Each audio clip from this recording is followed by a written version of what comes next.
Je dis encore, les enfants sorciers n'existent pas.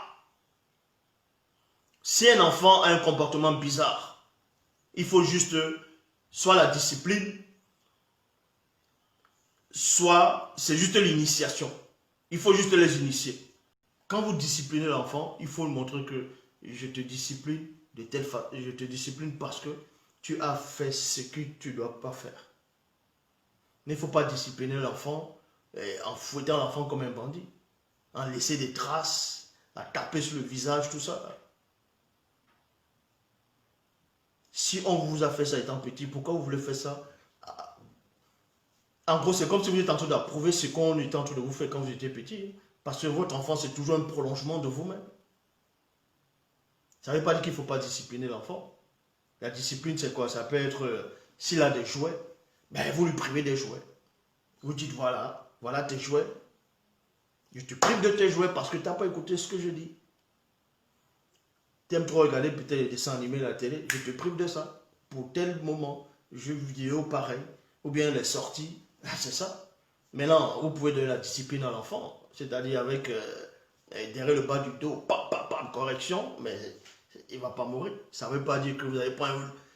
quand on a fait à certaines personnes à l'école, on t'attrape les pieds, les mains, on te balance, on te fouette avec le tuyau de gaz, on te laisse des traces.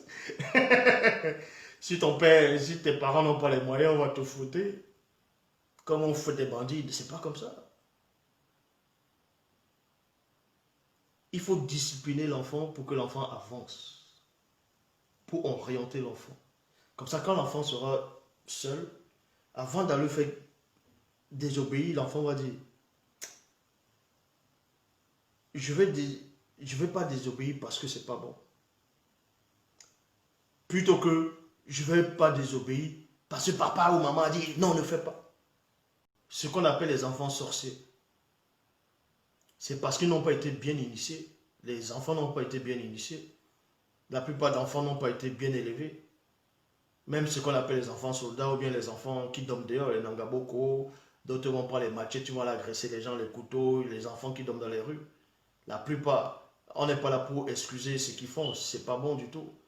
Mais la plupart, certains sont dans la précarité. Les parents, ils ne mangent même pas la journée. Donc l'enfant fait quoi? Il veut survivre comme un animal.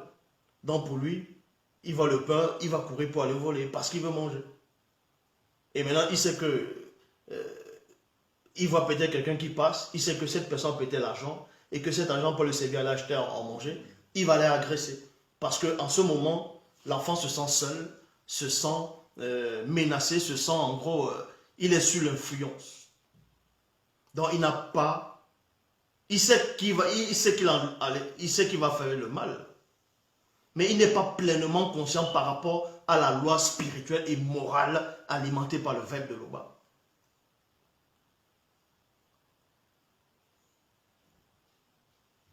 C'est juste l'éducation. Il faut apprendre à éduquer les enfants étant petits. Parce que quand tu reçois la bonne éducation, les bonnes bases, quand tu grandis, tu as ces bases-là. Donc, pour faire le mal, tu ne vas plus vouloir faire le... Tu ne vas pas t'empêcher de faire le mal parce que ton papa t'avait dit. C'est parce que ton esprit a déjà accepté ça. Ton âme a accepté ça. Et toi-même, tu sais qu'en faisant le mal là n'est pas en toi. Donc, tu n'as pas envie de le faire. Or, les gens qui font facilement le mal, parce que ce mal est déjà en eux,